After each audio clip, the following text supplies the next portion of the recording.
Marcy Kaptur. She's co-chair of the Congressional Ukrainian Caucus. Congresswoman, thank you so much. It's great to have you here on this very important morning. Let's first, if we could, talk about that grisly video, the execution of Steven Sotloff, the American journalist in Syria. The president speaking out for the first time about his death this morning, saying that justice will be served, and also talking about the goal of the United States to degrade, to destroy ISIS, to take them on. How does the death of Steven Sotloff change the calculation and what the United States should do right now in your perspective? It's a very difficult situation, and our hearts go out to the Sotloff as well as the Foley families, and we thank them for raising such patriotic Americans dedicated to truth and to liberty globally. What incredible men these were, and their memory will live forever in the hearts of the American people. They are symbolic of the struggle that remains in our world for justice, for liberty, and for truth. And we feel it very deeply in our hearts. I agree with everything the President said there. I think that trying to supply and provide intelligence to those who want to bring some measure of order to that region of the world is an appropriate role for the United States.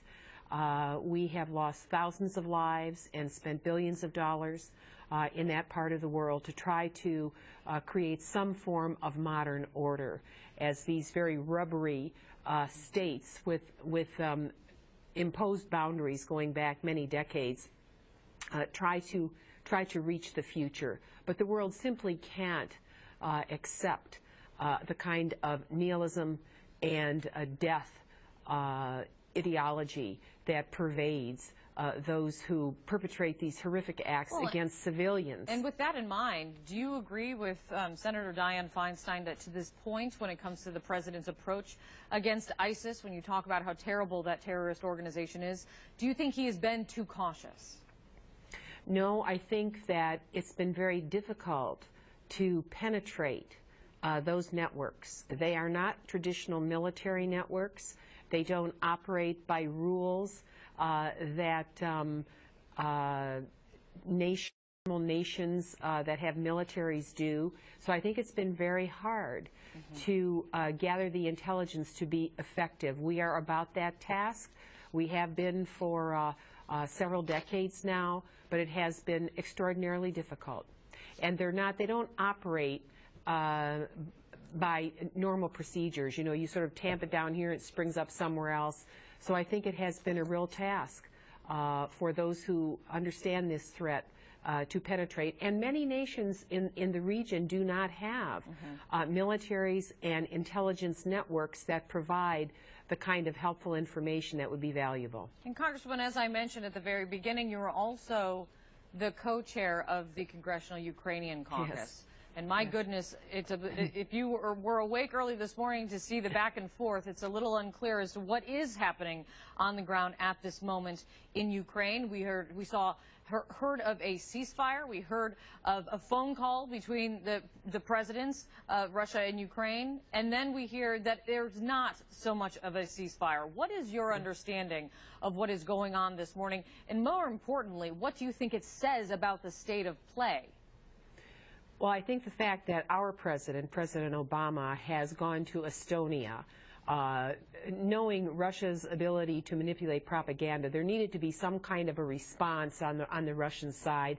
And so in a way, it looks like a convenient form of headline for the news globally to say that some sort of ceasefire is in the offing. So real quick on that, you don't put a lot of stock into it. You need to learn more. What do you think? Well, let's say I'm very doubtful. I would hope that we would be moving toward that, but the foreign minister, Mr. Lavrov, has talked about this many times. It's never happened. And I don't think there's any evidence on the ground that anything has changed overnight in terms of Russian supplies and troop formations and so forth, tank brigades. I haven't seen any evidence that any of that has changed. But I do know that Russia has enormous expertise in propaganda. And with our president and with all of Europe gathered for this very, very important NATO gathering where NATO is going to be discussing a security umbrella for the new Europe. I would expect Russia would have some sort of response like this. You want to see more action to offer assistance in Ukraine. What more do you want to see? What more do you want to see done? Because to this point, the president in the press conference, he says that the sanctions that have been put in place, they have had an impact. They are hurting the Russian economy, but they sure are not slowing Vladimir Putin. So what can be done to turn his direction? Well, sanctions are long-term. We need short-term actions that help the Ukrainian people defend themselves.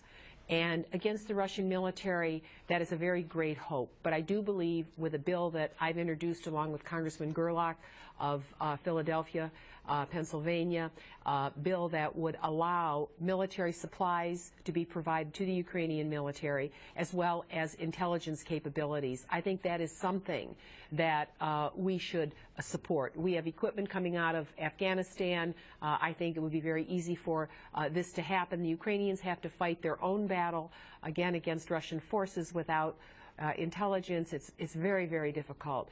And my goodness, they didn't even have equipment to stop tanks that were coming over their border. So Europe left them defenseless. The NATO structure was not effective in terms of allowing nations like Ukraine to easily come into a security umbrella. I think we need that new security umbrella. I think it will involve nations like Estonia, obviously nations like Poland, and hopefully Ukraine. There was always a division in Ukraine as to whether or not the political parties there wanted to support accession to NATO. There was also a reluctance on Europe's part to take on some of the economic and military and social challenges of Ukraine. But this is one of those moments in history where that kind of decision has to be made. This is a moment in history. It sure absolutely feels like it this morning. Congresswoman Marcy Kaptur, thank you very much for your time. Thank you very much. Thank you. Okay.